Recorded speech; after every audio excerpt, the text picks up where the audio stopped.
مم.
السلام عليكم.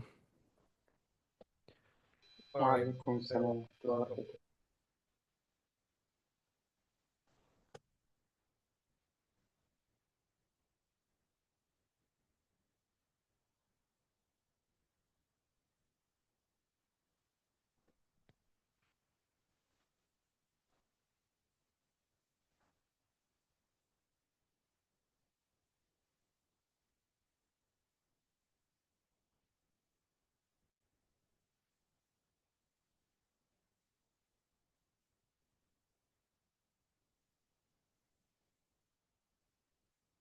ايه الاخبار يا جماعه؟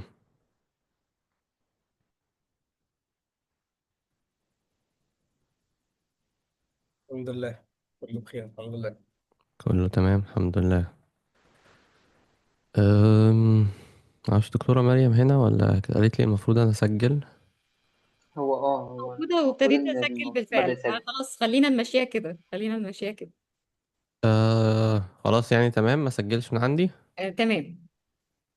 طيب تمام.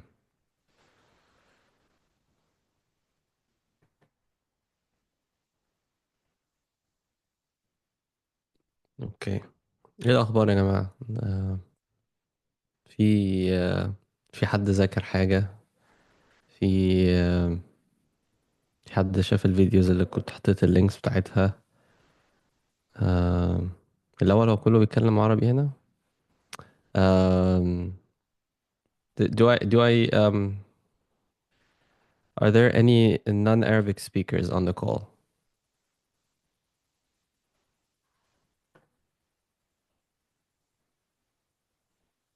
Going once, going twice. تمام. طيب يعني كل الناس بتتكلم عربي؟ اللي حاضرين طبعا. دلوقتي كلهم تقريبا بيتكلموا عربي، مش شايفة حد. هو تمام. عندنا ناس مش بيتكلموا عربي المفروض، بس هم لسه ما دخلوش السيشن. طيب خلينا نتكلم عربي لحد ما حد يشتكي. حلو البوليسي دي. fair enough. طيب عايز اقول ايه يا جماعة، I am heavily sleep deprived، معلش يعني هاخد وقت على ما اجمع شوية. المرة اللي فاتت اتكلمنا او نهينا الكلام عن نهينا الكلام نهينا اللكتشر او الكلاس بالكلام عن ال derivatives وال gradients. وخدنا يعني very very quick example انه شفنا مع بعض hopefully ازاي ان ال gradient ده يعرفنا آم، لو احنا interested ان احنا نمشي في الاتجاه بتاع ال loss minimization.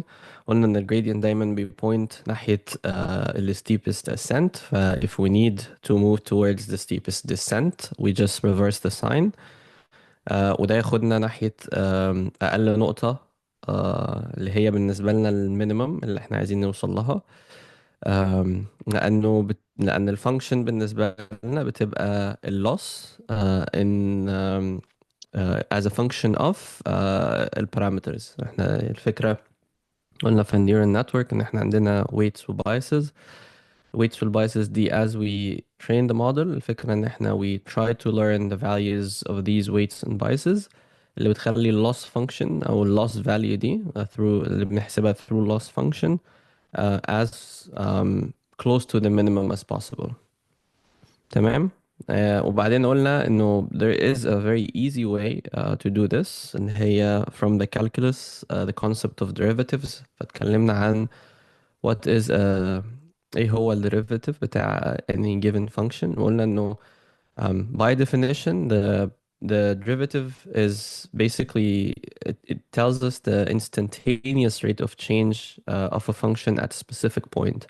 معنى انه if I take a point زي اللي احنا شايفينها on the plot here. If I take this point I would like to know the rate of change of the function اللي هي هنا it's the f of x with respect to x, which translates mathematically into saying if I take a tangent to the function at this specific point. A tangent is a straight line that touches the curve at a single point, which is the one you see in pink or light red here. Then if I take the slope of this tangent, this exactly is the what we call the derivative. Okay. And the like the intuition of why this value is important is it allows us to answer this question. If I make a very very minimum or very slight change to the value of x, how will the output be affected؟ يعني لو ال x هنا اتغيرت من مثلا 1.5 ل 1.6 how will the output change؟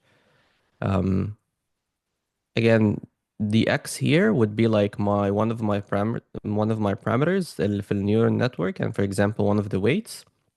انا بقول لو الويت بتاعي انا غيرته، انا بحاول اعرف ايه هو الويت المظبوط علشان optimize النيورال نتورك. لو حركت الويت بتاعي one of the weights، لو حركته لو هو الفاليو بتاعته مثلا 1.5 حركته 1.6، الاوتبوت بتاعي اللي هو in that case اللوس هيتغير قد ايه. وطبعا if this gradient is a big number it tells me that the function is very sensitive or the loss is very sensitive to the value of this weight at this point. تمام. طيب وقلنا برضو انه this value of the derivative um, has two main pieces of information that we can learn. The first piece of information comes from the sign. يعني the sign of the sign of the derivative. If it's a positive sign, it means it's on the inclining side of a function. يعني it means the function is increasing at this point. If it's a negative sign, it means the function is decreasing at this point. And if the derivative is actually zero, it means that we hit a stationary point. The stationary point could be a minimum of the function, which is what we're interested in, but could also be a maximum of the function, which is the reverse of what we're interested in, or it could be something called the saddle point. Does anyone know what a saddle point is? اللي هي الحتة أوطى حتة في الكيرف، صح؟ If Yeah, it's oh, hmm, sorry. The saddle point is a maximum for one variable, but a minimum for another variable. برافو. مين اللي قال؟ أمنية، صح؟ Yeah. برافو أمنية. بالظبط كده. هي it comes from the يعني the word saddle، ان هي زي حدوة الحصان. ف if you think about it, like if you from one plane، يعني from one plane، المفروض نجيب صورة. um, you can Google like what does the saddle look like، but هي الفكرة ان هي from like لو حد شاف حدوة، هي بتبقى يعني من اليمين والشمال مثلا. من اليمين والشمال هو بيبقى فيه حتة فوق وحتة تحت، وهي it comes down. آه خليني احاول خليني احاول ارسمها كده. آه صح، يعني بتبقى كده زي حدوة الحصان كده. فهي النقطة دي كده، تمام. هي كده مينيمم بالنسبة للنقطة دي وللنقطة دي. بس at the same time لو احنا بصينا لحدوة الحصان من right to left، هي هتبقى يعني لو بصينا لها هتبقى عاملة كده. فهي نفس النقطة دي، احنا بس لو لفيناها وبصينا من الناحية التانية تبقى نفس النقطة دي ماكسيمم بالنسبة للأكسس ده أو للبلين ده. مفهومة يا جماعة ولا نحاول نشوف صورة؟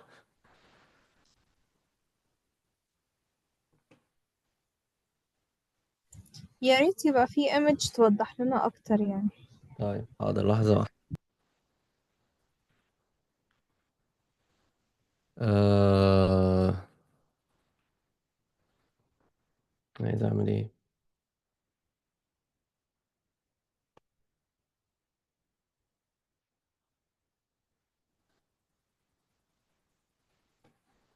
ماشي، لحظة واحدة. آم...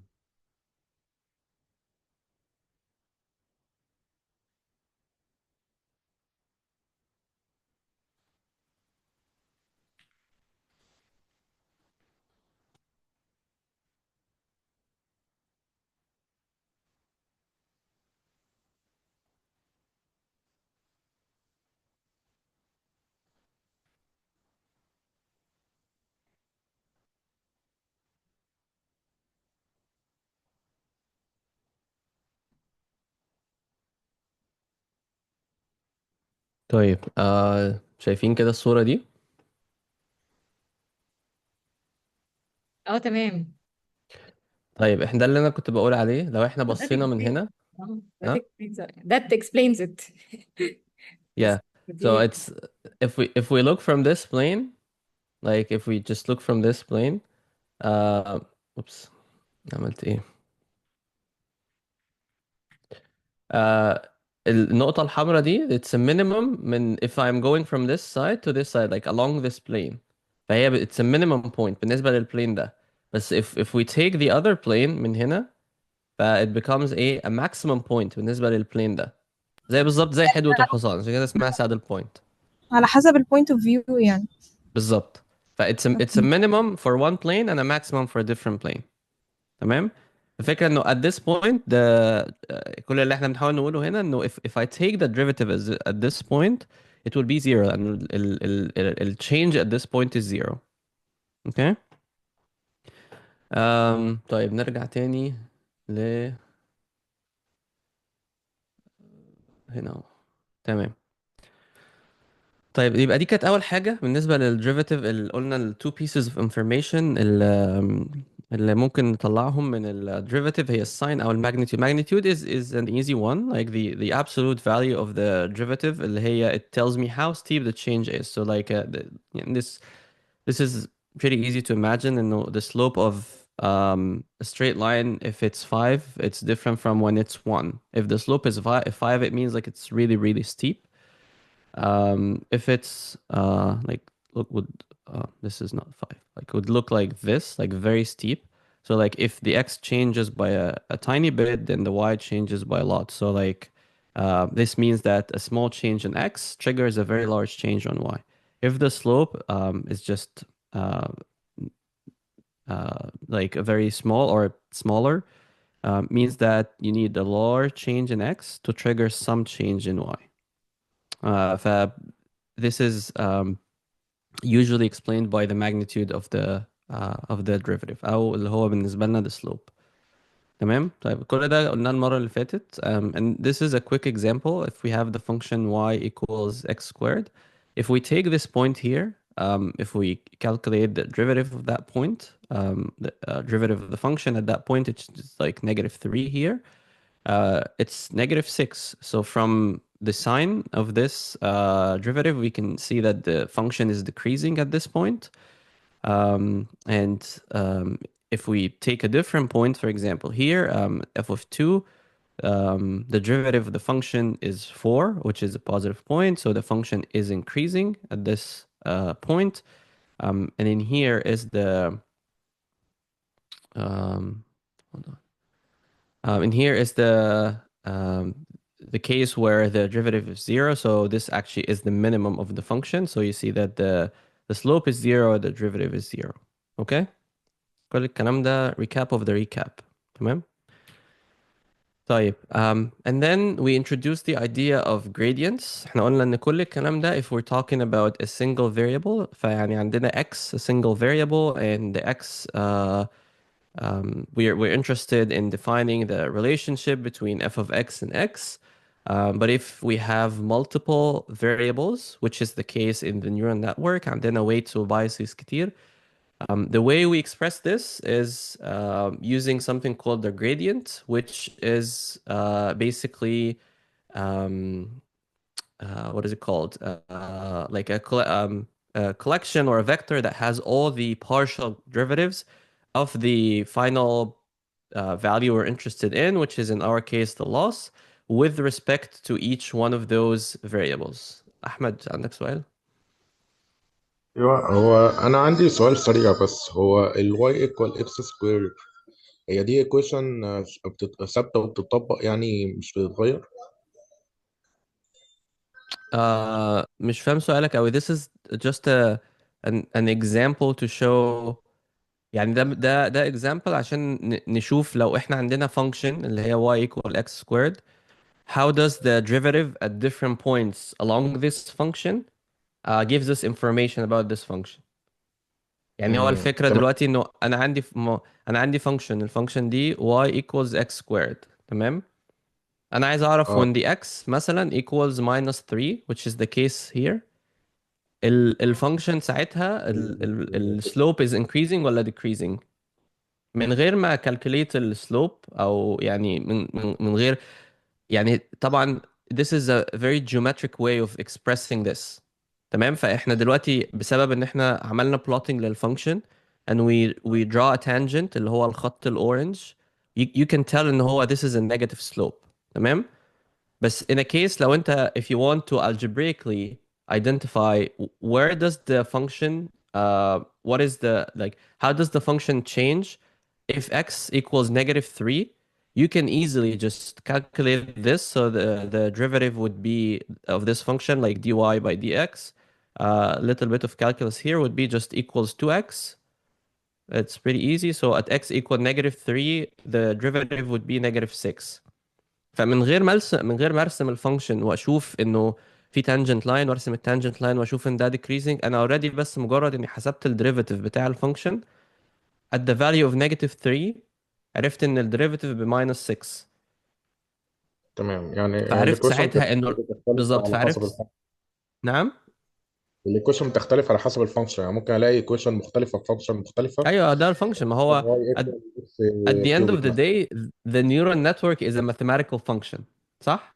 مش احنا قلنا كده انه it's a very big function وما نقدرش نكتبها mathematically علشان it gets very complicated. يعني هي الفكرة انه بس هي at the end of the day you have some form of output equals some form of input. الانبوت ده بقى it's channeled through different layers، في linear combinations، في activation functions، في summations، في حاجات كتير بتحصل. بس هو at the end of the day you have an output which is a function of an input. مم. تمام. and the خلاص. same principle applies. يعني if you want to understand how the output relates to the input, the same principle applies. تمام. خلاص تمام. Okay. طيب back to the idea of the partial derivatives. So we were saying that if we have more than one input variable, so like multiple input variables, which is the case in our neural network, we have lots of parameters like the weights and the biases, we can use the partial derivative, which means instead of saying how the f of x changes with respect to x, we have multiple parameters. So we will split the entire derivative into multiple partial derivatives. So like how, in essence, we're saying how does the output or how does the f of x changes with respect to w1 or w2 or b1, which is like weight 1, weight 2, bias 1, bias 2, and so on.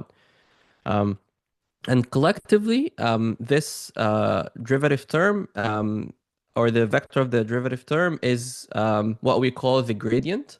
So all the gradient is really just a vector that bundles up all the partial derivatives of the function into a single term. وفي analogy هنا ظريف اللي هو if we يعني if we imagine, this is a pretty common analogy in the understanding the loss functions. If we imagine that we're on the mountainside وبنحاول نوصل لأكتر أكتر نقطة deep يعني down hill أو down the valley. ممكن نعتبر ال partial derivative هو بيحاول ان احنا بيساعدنا نجاوب على السؤالين دول. If I am only allowed to walk along the east-west axis, which way do I go؟ بمعنى انه ايه؟ انا دلوقتي يعني in my plane of motion انا عندي east to west. انا مش ما ينفعش اتحرك قدام وورا. I can only move sideways between the east and west. ليه؟ لان هو this is the partial derivative. انا عندي دلوقتي ممكن اخد اتجاه along four axes، يا اما الايست او الويست اللي هو ده this is a single axis، يا اما النورث او الساوث. دي الاربع الاتجاهات اللي ممكن اتحرك فيها. تمام. فلو انا يعني عايز اشبه البارشال ديريفاتيف بحاجه، هقول انه لو انا هاخد البارشال ديريفاتيف with respect to the east west axis اللي هو الاكسس بتاعي ده، it will help me decide in which way do I go along the east west axis. بس يعني انا هتحرك يمين او هتحرك شمال، مش فوق ولا ورا. وفي نفس الوقت the other يعني the other element of the partial derivative هيبقى ايه؟ if I'm only allowed to walk along the north south axis، لو ممكن اطلع قدام او ارجع ورا بس، which way do I go؟ يعني أكني بثبت بارامتر مثلا وبتشينج البارامتر التاني. بالظبط بالظبط. اوكي تمام. هي دي فكرة البارشال ديريفاتيف. تمام.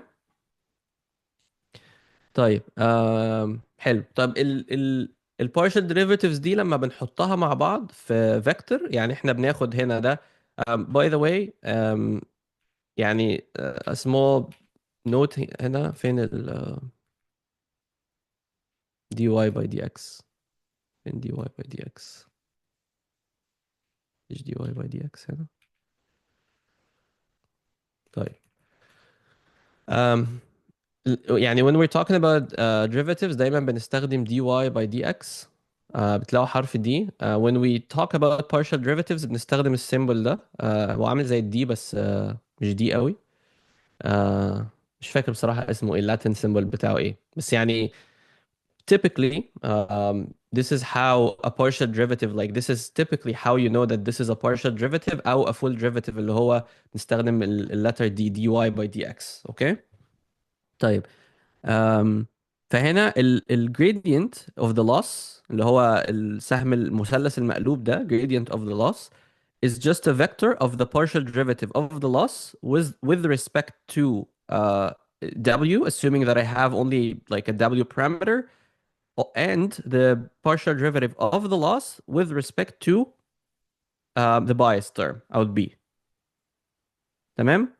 and then we said انه كل الكلام ده هنتعلم منه ايه او هنستفيد منه ايه في البروسيس بتاعت التريننج بتاعت النيورال نتورك، انه by definition the gradient vector always points at the the direction of the steepest ascent. يعني انا at any point لما اقف at any point لما اخد point واحسب الجريدينت عنده، الجريدينت عند النقطة دي هيقول لي ايه الاتجاه بتاع الستيبست ascent. فانا لو عايز امشي في الاتجاه اللي عكسه هعمل ايه؟ هريفرس الساين.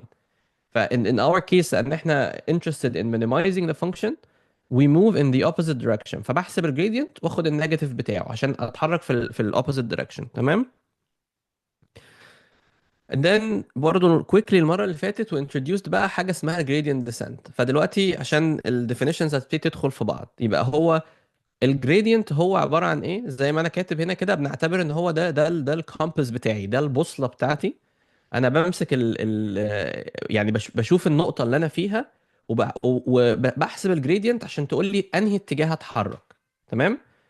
هتحرك ازاي بقى throughout التريننج وانا بترين في الجوريثم بقى اسمه الجريدينت ديسنت. تمام. في سؤال من سعد؟ هو في حد كاتب إن لو ينفع نتكلم إنجلش، مش عارف هل ده من الناس اللي معانا أو لأ. اسمها اه انا أمينة ما طارق. فين الشات مش أمينة طارق. أمينة طارق. طيب خلاص اوكي. سوري امين، هنتكلم انجلش حاضر. طيب I was saying the gradient descent is the actual algorithm that allows us to find the local minimum of the loss function. So the gradient that we just described is merely like a compass. It just orients us um, within the landscape of the loss to just define which direction we need to go. The actual algorithm that we apply to actually make use of that gradient is called the gradient descent. So the gradient descent is the actual algorithm that we use to find the local minimum of the loss function. And I think we went through this last time. We said it works this way. We first start by calculating the gradient of the loss function with respect to all the parameters. This could be 2 parameters, this could be 10, this could be millions, this could be billions, depending on how big the network is. It's the same. We don't really change anything depending on the number of parameters. The process is exactly the same. So, and then after calculating the gradient, we know which direction to move. So we take a small step, right? We take a small step in the direction that would minimize the loss, and then we update the parameters. So how we do this is we set the new parameter. So here theta is referring to any parameter, could be any weight, any bias, is the old parameter, and then this minus sign is very important because we're reversing the sign of the gradient like we talked about in the previous slide. We said the gradient points to the steepest ascent. We would like to go in the direction of the steepest descent, so we have to reverse the sign. And then we introduced a parameter that we called the learning rate, right? And this learning rate is basically a way to moderate how, or to scale how big of a step do we take relevant to this gradient. We haven't really talked much about the learning rate, but the essence of the learning rate is basically, think about it this way. If this alpha, by the way, last time we introduced this, I mentioned the learning rate I referred to as eta, which is this symbol here, and they are typically used interchangeably. So in some books, you will find the learning rate referred to as eta here, or sometimes also as alpha. I think there is more commonly, the alpha is more commonly used, but they can be used interchangeably. But regardless, the concept is the same. If alpha is too small, then we're taking this gradient, and think about the alpha being too small, for example, like 0.001, for example. So you're calculating the gradient according to this equation. You're calculating the gradient here, and then you're taking a step that is 1/1000 the size of that gradient step. So that step becomes very, very small. So the algorithm is taking steps in the right direction, but these are extremely small steps, which means that practically, if you take very, very small steps, as you go towards the minimum, you need so many steps to arrive to the minimum. So it becomes resource intensive. On the other hand, if the alpha is too large, it means that you're taking massive leaps. So for example, if we, go back here, if we take a step, like if we're moving or if we're starting from this point and we'd like to move towards the minimum, for example, if our step size is too big, maybe we'll just, move towards this location here. So we take a massive leap and we end up being at this location, for example. So we actually crossed over the minimum because the step size that we were taking is way too big, right? So these are like the two extremes of the learning rate. And then the just right alpha is really the alpha that allows us to take like properly sized steps that doesn't lead to either like very long training times, like we need lots of iterations or lots of epochs, and it's also not too large that we just overshoot and cross the local minimum. And I mean, obviously, a lot of you are asking now, how do we know what is a good alpha? There is some consensus to where to start from, but there's also algorithms that can dynamically change the learning rate throughout the training process, depending on how the gradient changes. So one of the popular algorithms is called Atom, but that's not what we're going to discuss today. So again, just to bring everything together, the gradient descent, again, is this algorithm that we use to find the local minimum of the loss function. It starts by calculating the gradient at a certain point. We use that gradient and multiply it by the learning rate here. And then we reverse the sign of this, and then we use it to update the old function, the old parameter, and now get the new parameter. And this mathematical notation is also sometimes referred to as the update rule. So like if you come across this notation or this name, the update rule, when you're reading or, studying, maybe, I hope, you would know what this is. Type. Let's go through an example where we see gradient descent in action. So here we have the same function. This is f of x equals x squared. And we take a random point. This is typically like when we're doing the training, the way we initialize weights and biases. For biases, they're usually the consensus is to initialize them as zeros and then learn them as we train.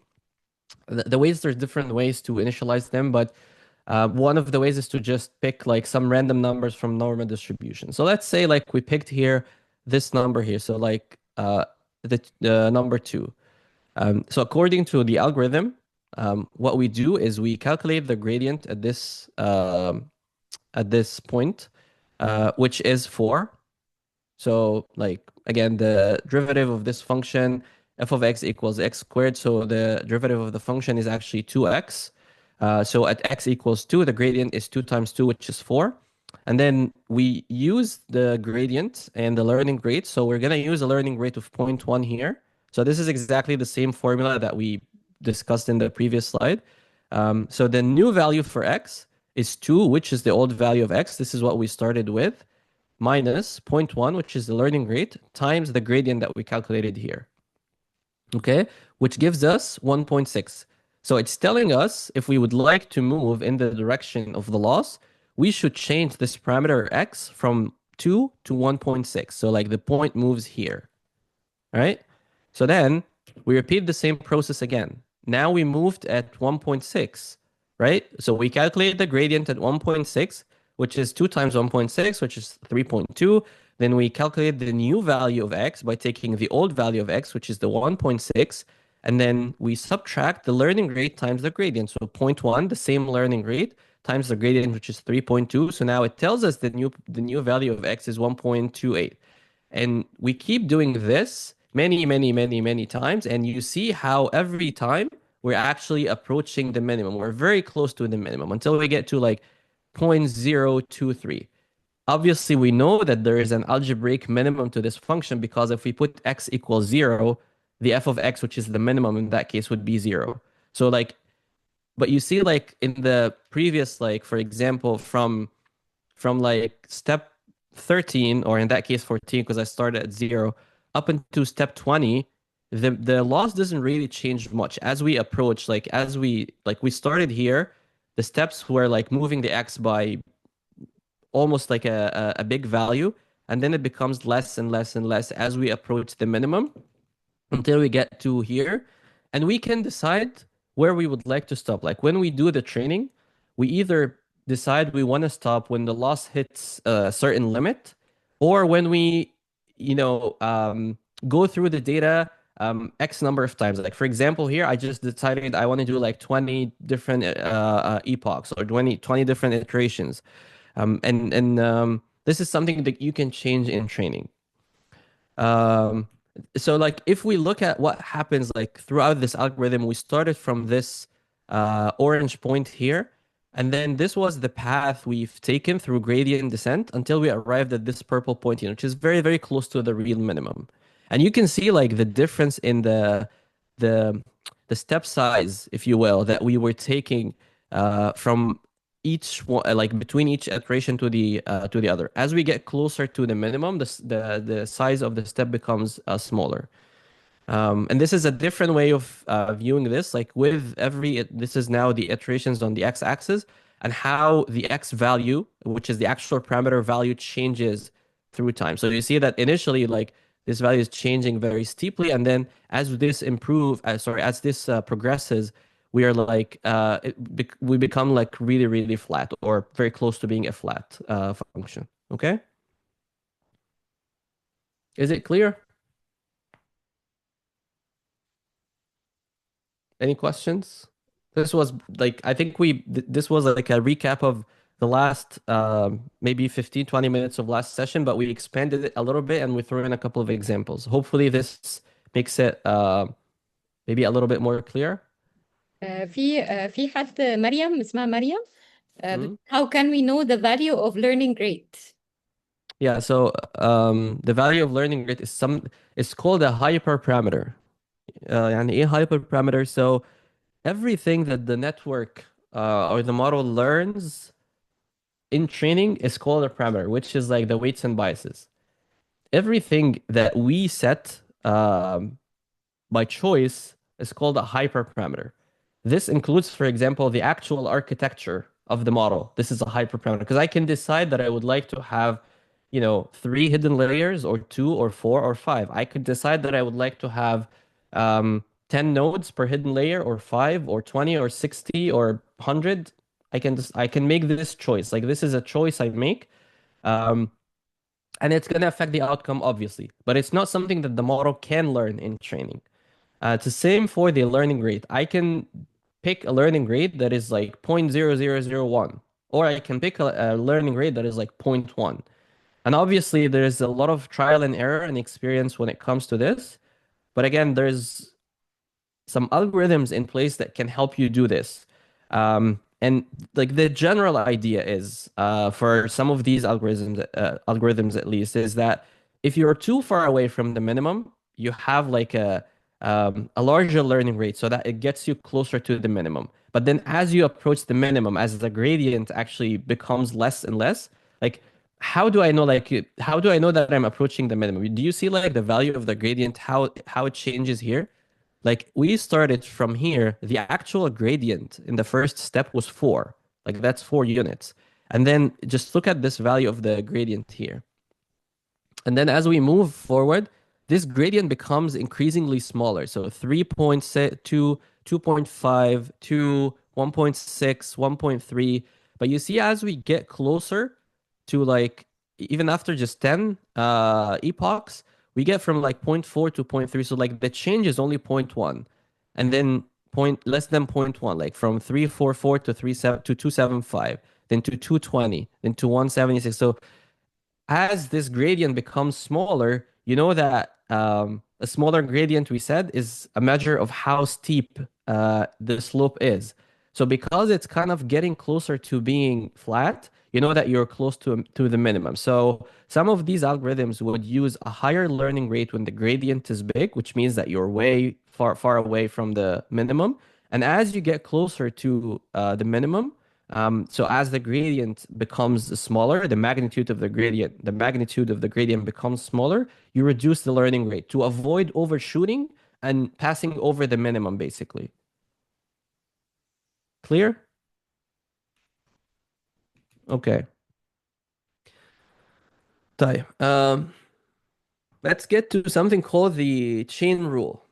طيب احنا دلوقتي خلاص hopefully we understand what derivatives are, what gradients are, and what the gradient descent as an algorithm does.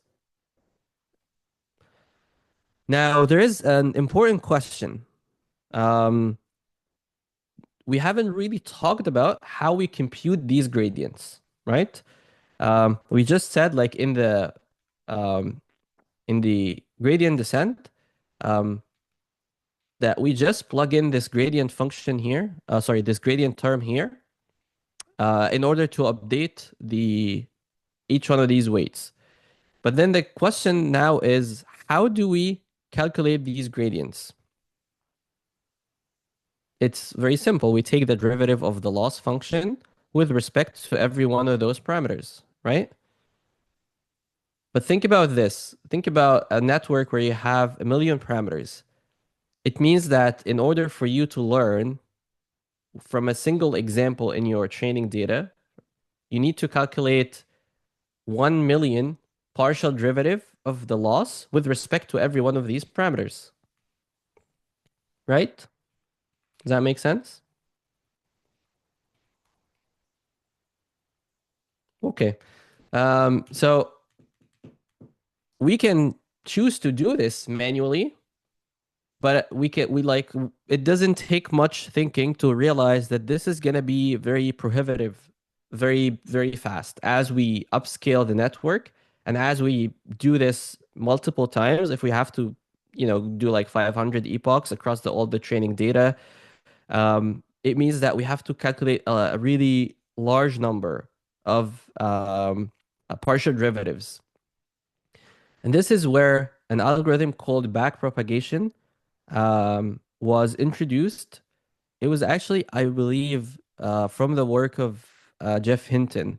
If you remember, this is the guy who got the Nobel Prize last year for his work on neural networks. I think if I'm not mistaken, backpropagation came out of his lab. The idea of backpropagation is that we use something called the chain rule, which is just a concept in calculus that have to do with some nested functions or composite functions. We use these to avoid recomputing these partial derivatives, and we're just going to go through how this works in an attempt to reduce the computational resource needs in order to train the neural networks. Okay, so guess I just said some black box, and we have to break this down right now. So just to start with, we're going to introduce the chain rule. The chain rule is just a concept board from calculus again. And it's quite simple actually, but its use is very powerful. So like if we have this example here, if a car travels 4 times as fast as a bicycle, and the bicycle travels twice as fast as a walking man, we're trying to answer the question of how much faster does the car travels faster than a man? Can we get some answers?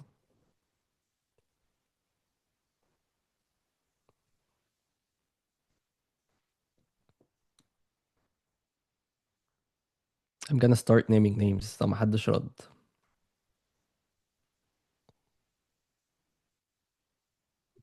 محمد سعد كاتب 6x. 6 فين انا 8 بحاول times. wait I need to see the chat. Oh, there we go. Um انا مع ال8. okay. 8 times, 6 times. Yes, so how did you get to 8?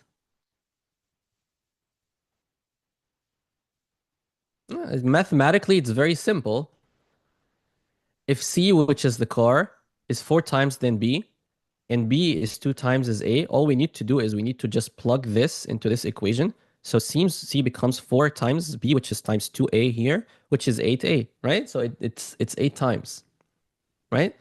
So just using these two relationships, the relationship between the car and the bicycle, and the relationship between the bicycle and the walking man, we were able to chain the relationship between the car and the walking man, right? Even though we didn't have a clear function or a clear relationship or a direct relationship between the car and the man and the walking man, we used two separate relationships where there was a common factor, which in that case was the bicycle, in order to chain these two variables together, the car and the walking man, right? The very, very simple example. So this function here, like c equals 4 times 2a, in mathematical terms, this is called a composite function. Composite function, which essentially just means a function inside another function. The common notation for it is like the composite function would be typically referred to as h of x. And the idea is you have this inner function, which is like g of x. This is exactly like our b equals 2a. And then you have an outer function, which is this f here. And f here would be like c equals 4b in our case, right? And then the h of x here basically is like the c as a function of the walking man a, right? Or the walking man a. Sorry, my handwriting is really bad. So this is basically the definition of a composite function. Pretty simple. Function operates on the output of another function. So like you can use the g of x, which is 2a. So if you have a man walking at a speed of, I don't know, 5 kilometers per hour, so 2 times 5 is 10. You take this 10, you put it inside this function, which is here for b. So then the c of a becomes 4 times 10, which equals 40, right?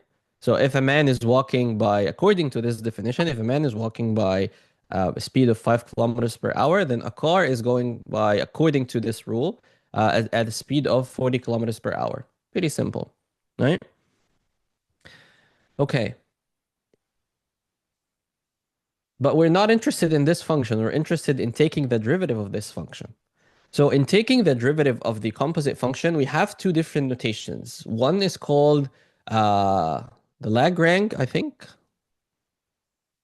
Probably not pronouncing the name right, or maybe I am. I don't know. Lagrange. Yeah, Lagrange. Okay, thank you. So the Lagrange notation is you basically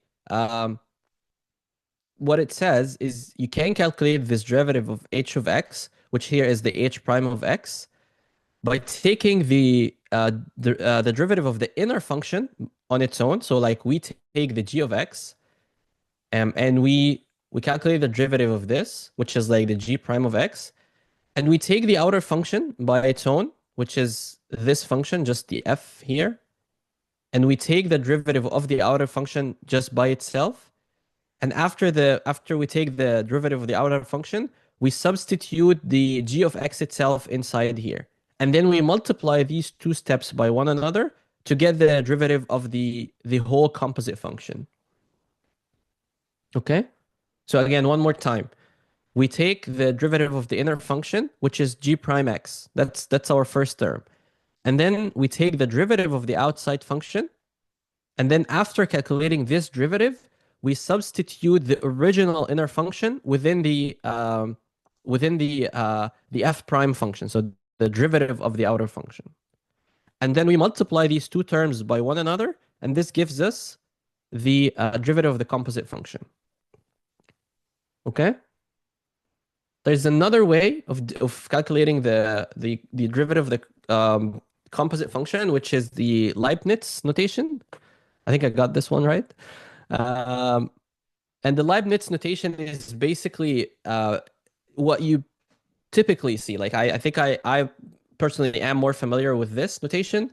So the idea is, again, if you have a function, like if z depends on y, so you have a function where you have z depends on y, so y is a function of z, and y itself depends on x, so x is a function of y. So there you go, like you have z is a function of y, and y is a function of x, so y equals g of x. then if you're interested in calculating the derivative of x with respect, the derivative of z with respect to x, which is exactly the same as saying the rate of change of v with respect to x, then this could be calculated by just taking the derivative of z with respect to y times the derivative of y with respect to x. Okay, It would be much clearer if we try it on small neural network. We make back propagation. I think. Yeah, we are getting to an example. I'm just introducing the rule so that it makes sense once we actually introduce it. Oh, okay. Okay. طيب تمام يا جماعة. So we have like this is the second way of getting to the derivative of z with respect to x. Again, the idea here is there's no direct relationship from z to x, but we know that z is a function of y and x is z is a function of y and x is a function of y. So by chaining these two functions together, we can get directly from the derivative of z with respect to x. We first compute the derivative of the outer function in that case, which is z, with respect to the input y, which is the inner function, and then we also compute the derivative of y with respect to x. So this gives us this term here, and this gives us this term here. We multiply them together, and then we get the rate of change or the derivative of z with respect to x. Clear? Shall I go over it again? I think eventually, if you think about the two notations, they actually lead to exactly the same thing. It's just different ways of expressing the derivative.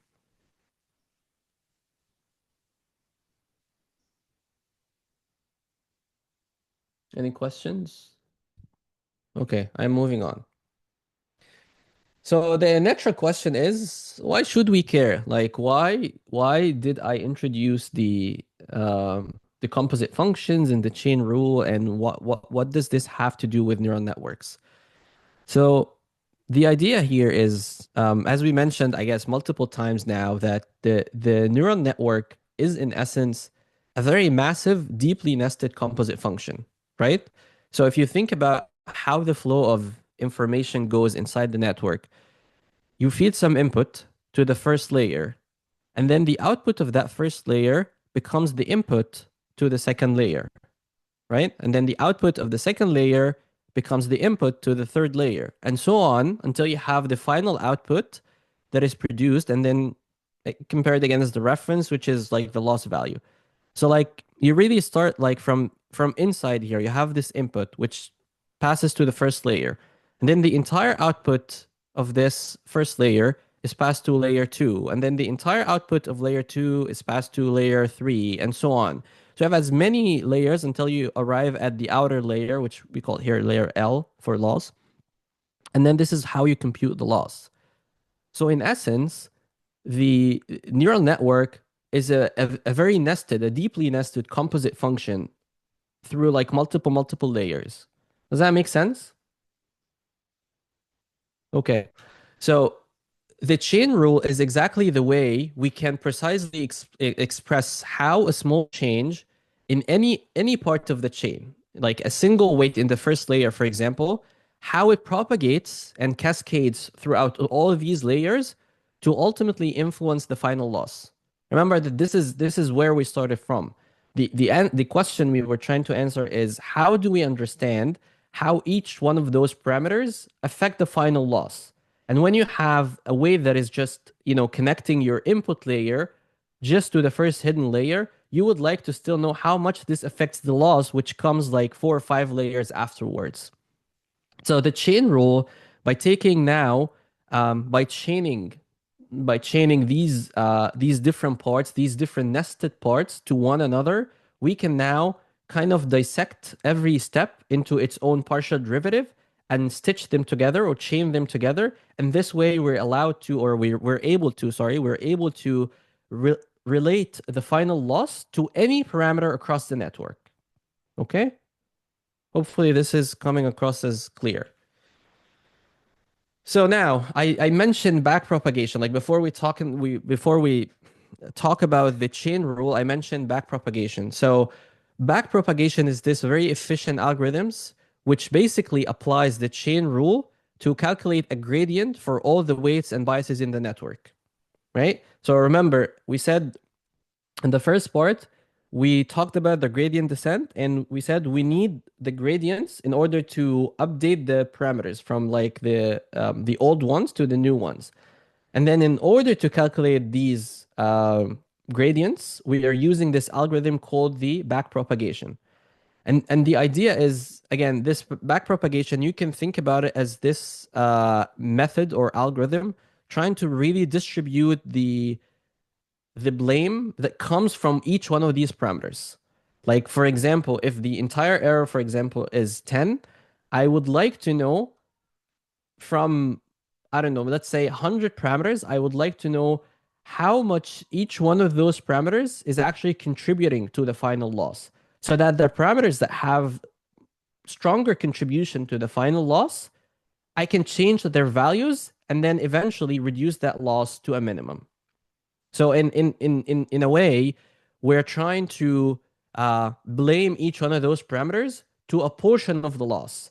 And then the magnitude of each parameter's gradient, right? So this is kind of like what we already discussed. The magnitude of the gradient is really a precise measurement of how much this parameter is responsible for the final error, right? Because we said the higher the magnitude of a gradient or a derivative, the more actually it's contributing to the output, because if the magnitude is large, the slope is large, and any small change in the value of this parameter would affect the output by much, right? So this means that all the parameters in that case that have a high gradient, they need to change somehow until the gradient becomes less.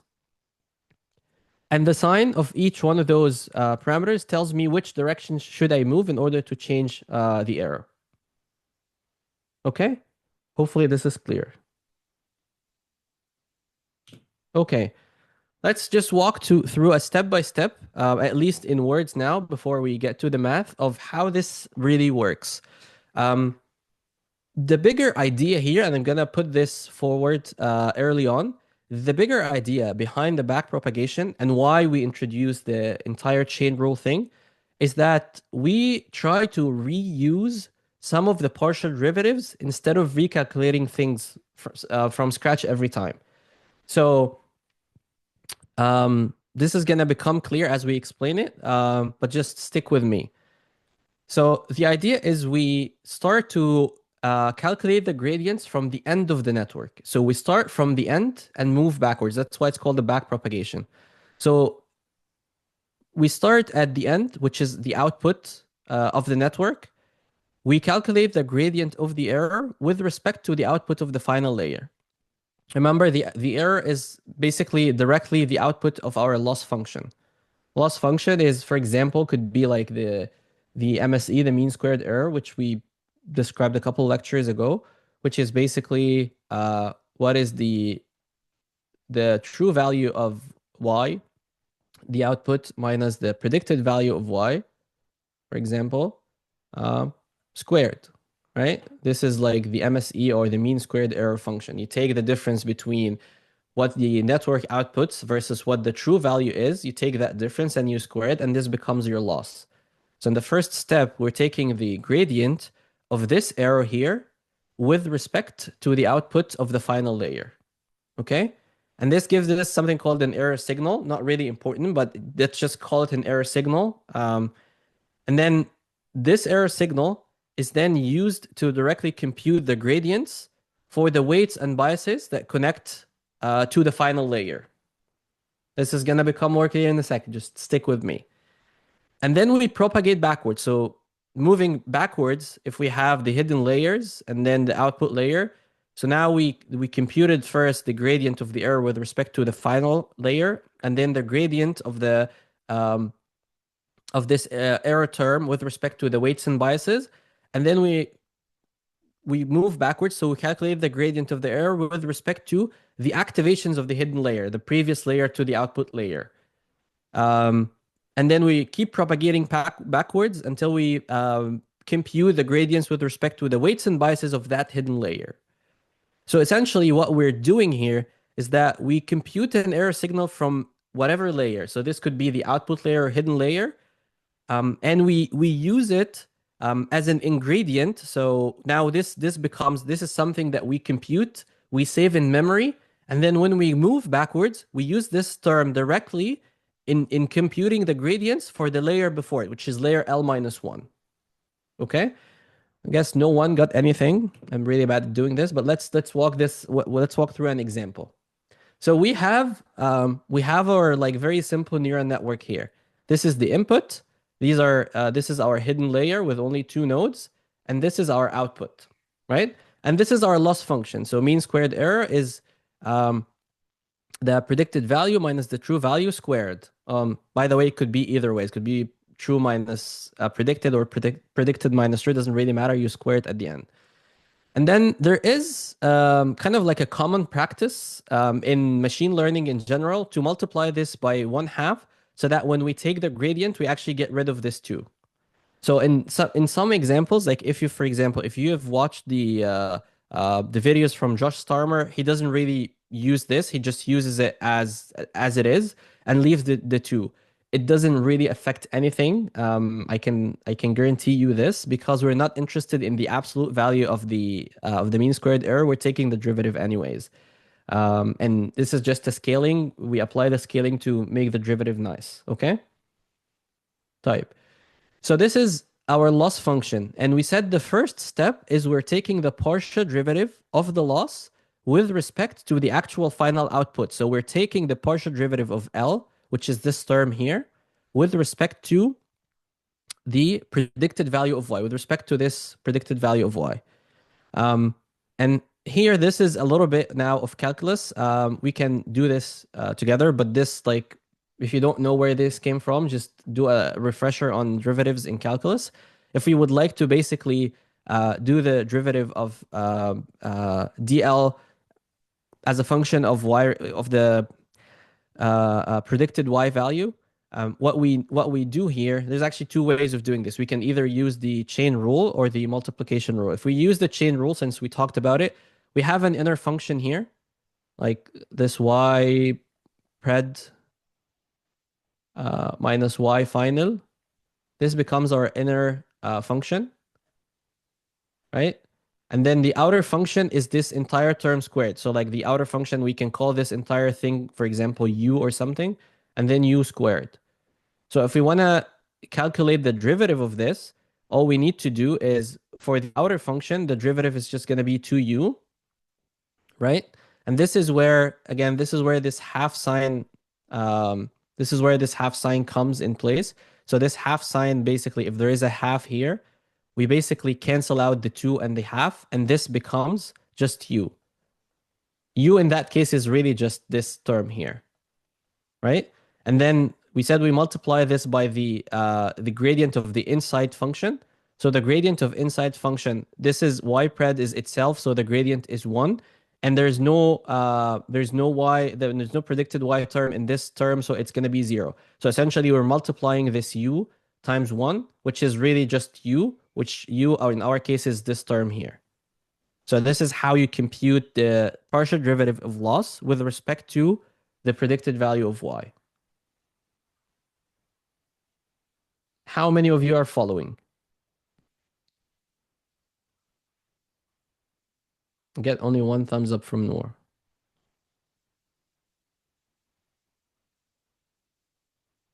Abdurrahman following. Okay.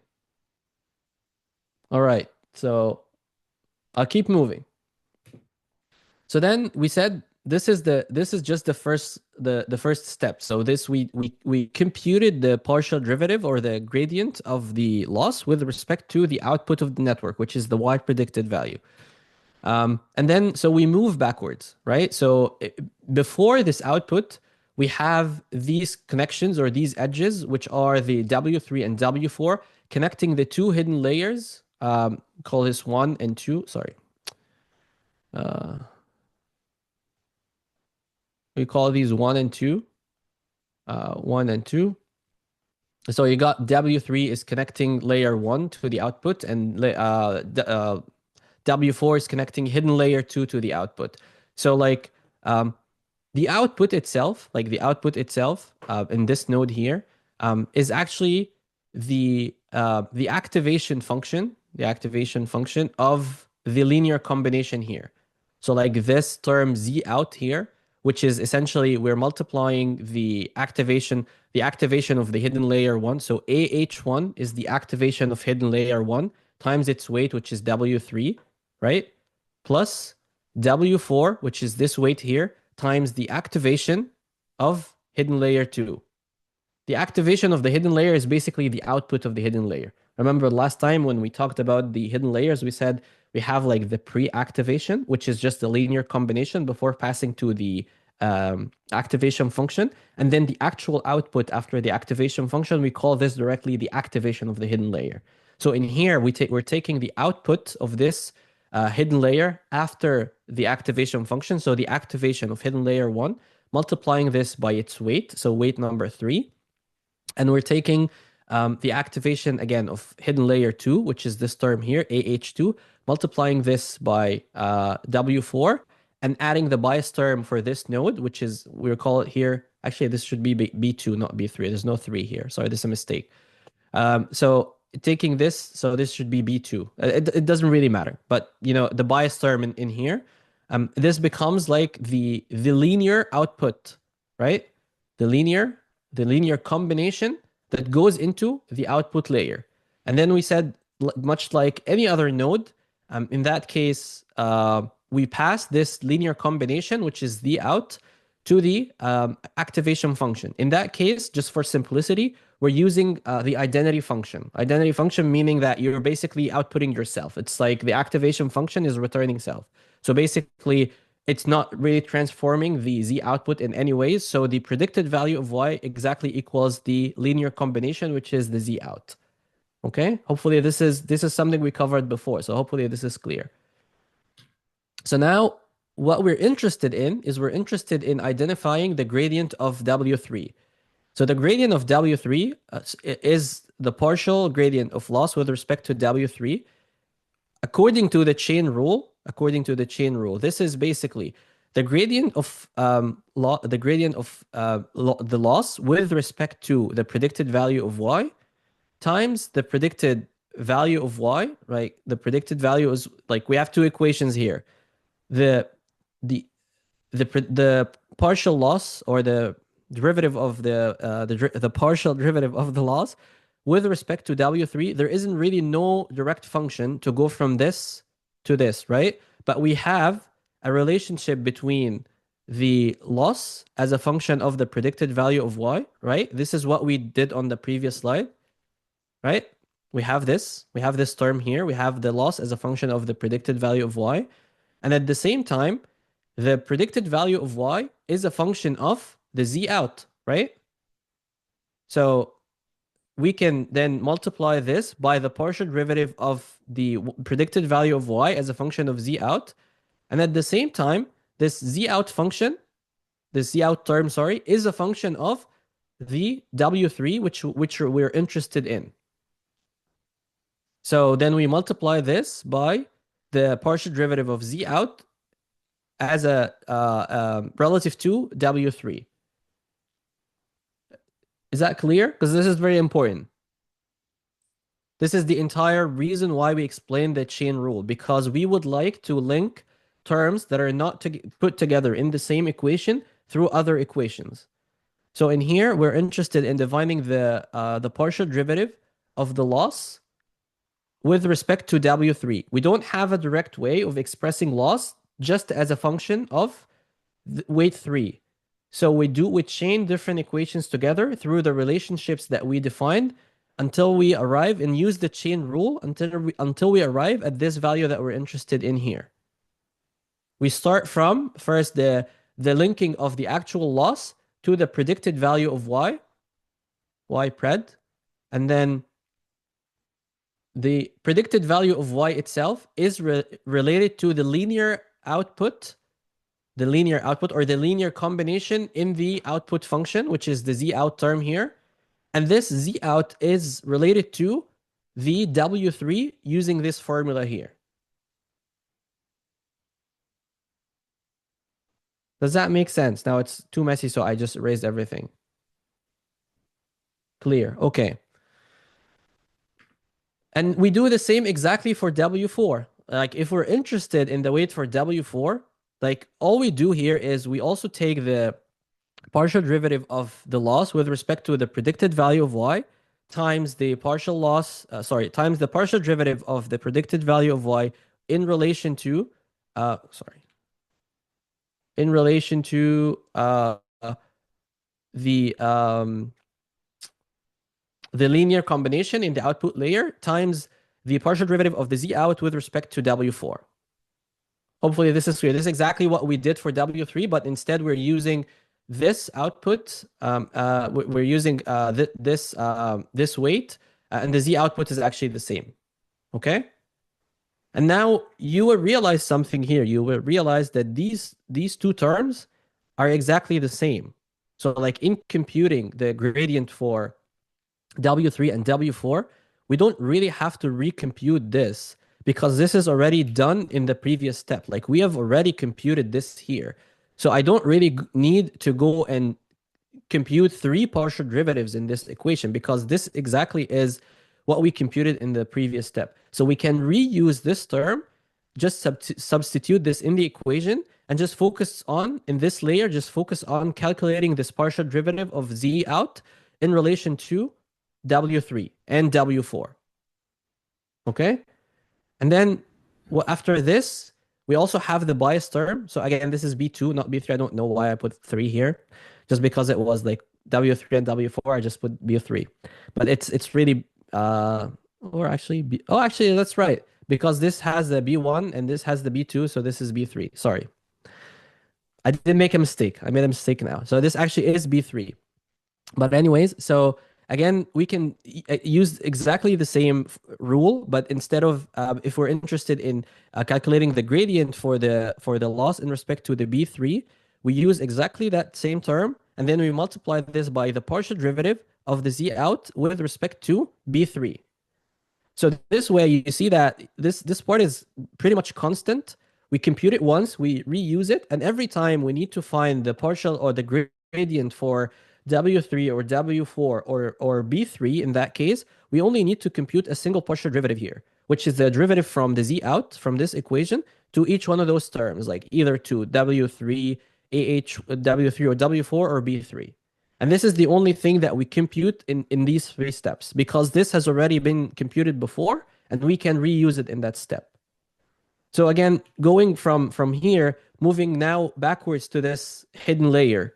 Now we were just at the connection of the hidden layer to the output layer. Now if we take one step back, so if we propagate this back, now we would like to define the gradient, the loss, with respect to the activation in the hidden layer 1 and hidden layer 2. Right? So again, these are the same equations. Like this is the predicted value of y. This is the, what is it called? This is the z out, the linear combination within the output layer. And what we can do here, I should have actually hidden this. What we do here is the same idea that we used to calculate the partial derivative of the loss with respect to W3 and W4. We're going to use this, but with respect to the activations of hidden layer 1. So now in that case, this still are the same relationships. Like we have L is related to the predicted value of y. And the predicted value of y is a function of the z out, and the z out is a function of the AH1. So again, we chain the derivatives in the same way like we did with the W3, W4, and B3. For brevity, we can compress this term because now this is a constant and we computed this. We can save this term and call it like the delta out or whatever you would like to do. And now we can express the partial derivative of L with respect to the activation of hidden layer 1 as just this multiplication here, which we could also have done in the previous steps. I just left it out just so that you see the full thing. So what we really did here is, again, we're applying the exact same thing, but we're taking the partial derivative of the loss with respect to different terms in the same equation. Okay, and the same goes for also the activation of the hidden layer too. What's Hopefully the difference between Y predicted and Z out? Aren't they the same? What's the difference between, sorry? Y predicted and Z out. In this case, in this network, they are the same because we're using the identity function as the output layer. But for example, if you use something like another activation function, remember last time when we discussed the activation function, we said, for example, sigmoid is pretty popular to be in being used in the output layer. If your activation function in the output layer is the sigmoid function, the Z output is not the same as the predicted value of Y. You have then the linear combination, which is the pre-activation, and the actual output, which is going to be the activation of the output layer.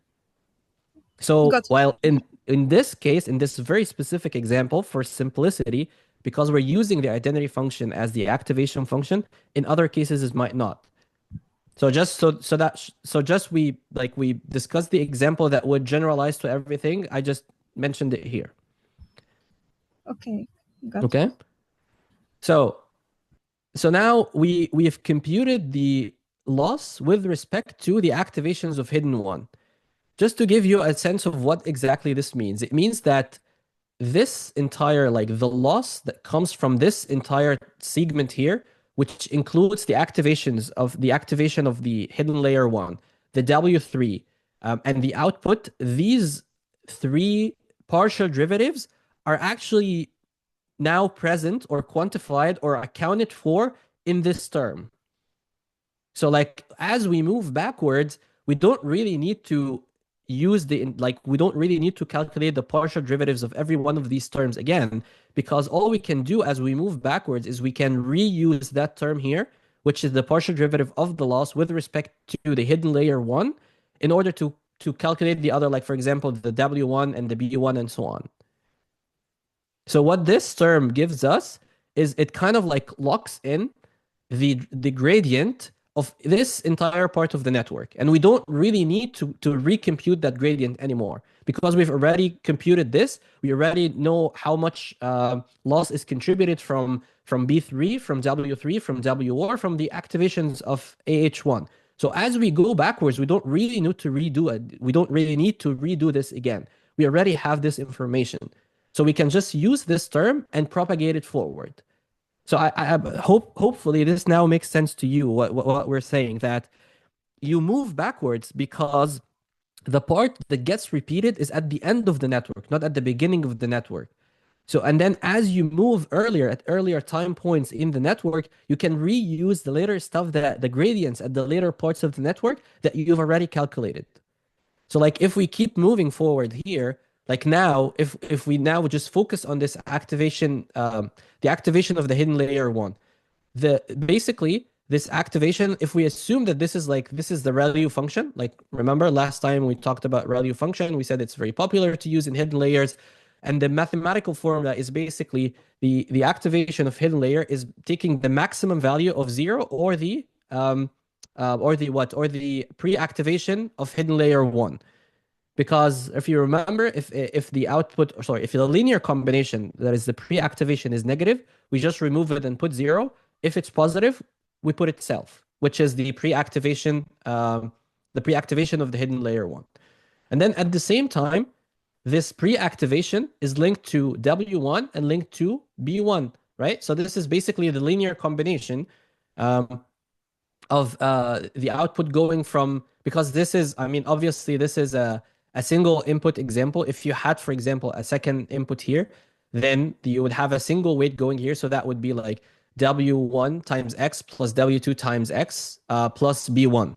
But in that case, because it's a single input, then we don't really need to do this. Okay? So now we apply exactly the same rule. So we can, again, express this as this very long gradient here. So what we do is, starting from the end, we do the partial derivative of the loss with respect to the predicted value of y. times the partial derivative of the predicted value of y with respect to the linear or the pre-activation of the output layer times the partial derivative of the z out or the linear combination in the output layer with respect to the activation of the hidden layer 1. And now because we're interested in W1, the activation of the hidden layer 1 is related to or is a function of or the ZH1 is a function of the AH1 is the function of the ZH1. So now we multiply this by the partial derivative of AH1 with respect to the ZH1. And the ZH1 itself is related to W1. So we multiply the term with the partial derivative of ZH1 with respect to W1. So you see how very confusing this could be, and this is a very simple neural network. But the good news, as we said, is this entire box here, which we computed from the previous step, could be just summed up in this term, which is the partial derivative of the loss with respect to the activations of AH1, which basically gives me the entire gradient that comes from this part. So all we need to do here is just account for the relationship between the activation of hidden layer 1 in respect to the pre-activation and the relationship between the pre-activation with respect to W1. Okay? Hopefully this makes sense. And we do exactly the same thing for B1 because it's the same equation. All we need to do is at this step, we're basically just, instead of taking the partial derivative of the pre-activation of hidden layer 1 with respect to W1, we take it with respect to B1, right? Because they're related in the same equation. And then we do the same thing for the hidden layer 2. So we don't really need to explain this, but this exactly is the same.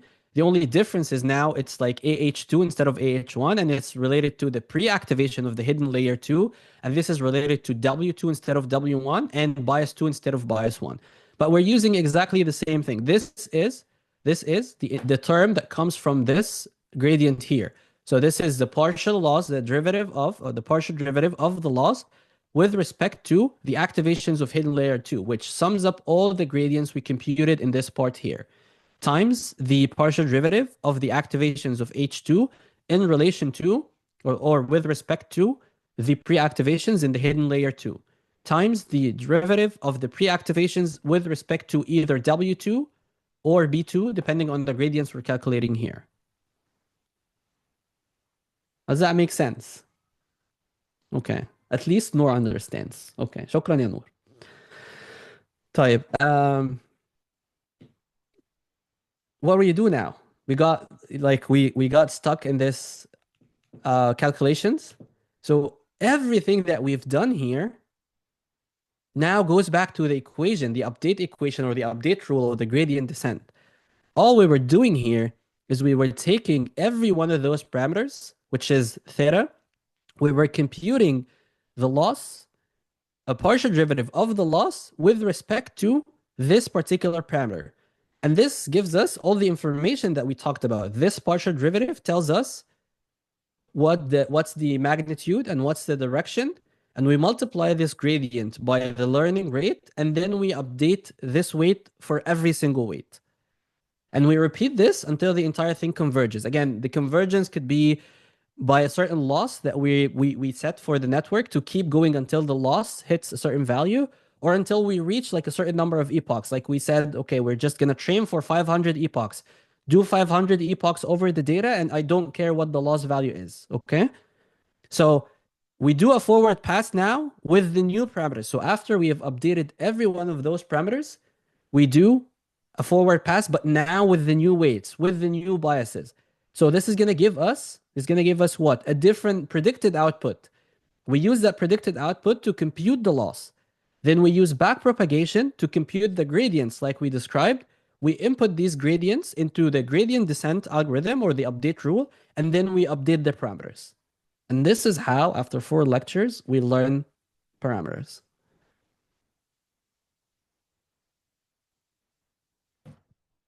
Does that make sense?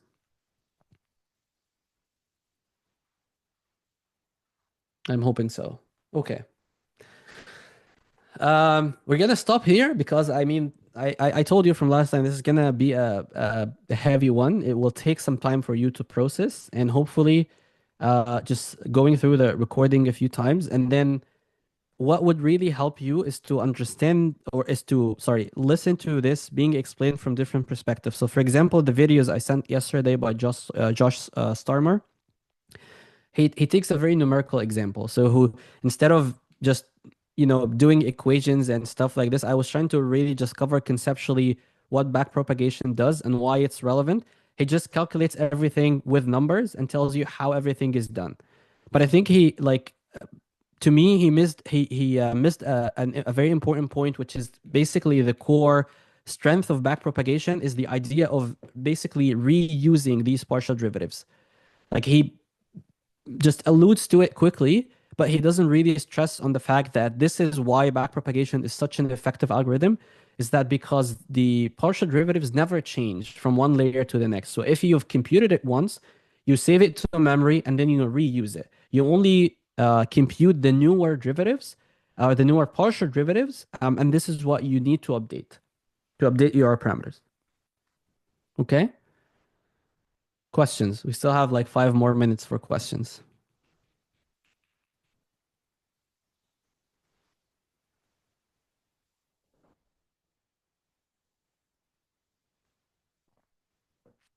كان عندي سؤال بس انا ما اعرفش هو سؤال ذكي ولا لا، بس انا هسأله. اتفضل. If we have multiple inputs, the notation will be more or less the same, but instead of speaking in terms of single variables, or we're gonna be speaking about in terms of matrices and vectors, but it's more or less Exactly. okay. So now everything we've done like with a single value, but you can easily just imagine that these matrices, like, sorry, these parameters can be organized in a vector, like we kind of like mentioned this before, that the gradient itself is a vector of different partial gradients, right? Yeah. So practically when you do this, like in PyTorch or like programmatically, what you do is you actually arrange everything in vectors and matrices in order to parallelize these operations. I really wanted to do this like an example, but the time doesn't allow for it. Like, um, you can think of this as we can just have like a massive for loop of like we're just looping through every one of those steps and doing the calculation and then sequentially moving to the next and the next. Or you can rely on matrix multiplication, which basically parallelizes everything because it does things in parallel. And this is the strength of the GPUs, that you have like hundreds of or thousands of mini processors, and every processor can do exactly the same calculation. And because you arrange your data in matrices, you just do the matrix multiplication, you set it up this way, and then eventually you have a matrix of all these weights and biases together.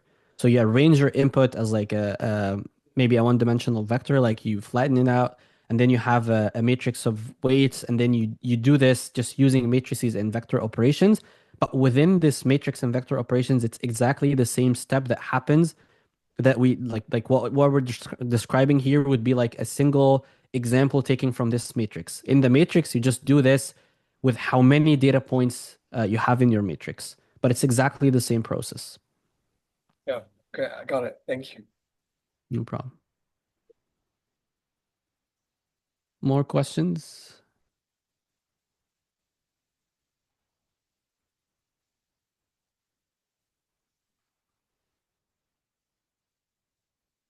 Yes. Oh, Muhammad, all parameters are updated in each round. Yes. So every like with every this is also like as you get to bigger models, there's also something called batches. Like you can't really process your input data all together. You can be doing this as batches, and um in lots of cases, you do the training and you learn. You use the same parameters for all the batches, and then after all the batches finish training, you update the weights. So like you synchronize the weights between different batches, and then you do a single update after the entire epoch. So all the parameters are updated by round. I assume you mean epoch or like iteration. So I think yes.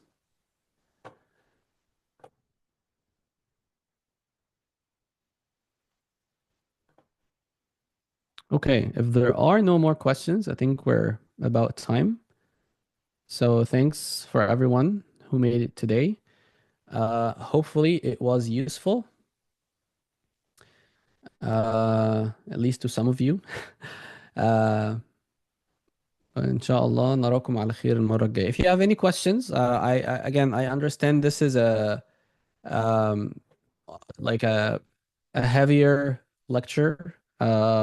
It can get confusing with all the derivatives and the gradients and the stuff. So if you have any questions as you go through this, just post them on Discord, and hopefully we can discuss them, inshallah.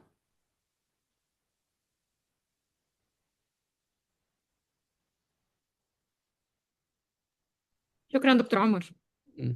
عفوا. يلا نراكم على خير إن شاء الله المرة الجاية. السلام عليكم. عليكم وعليكم السلام. السلام.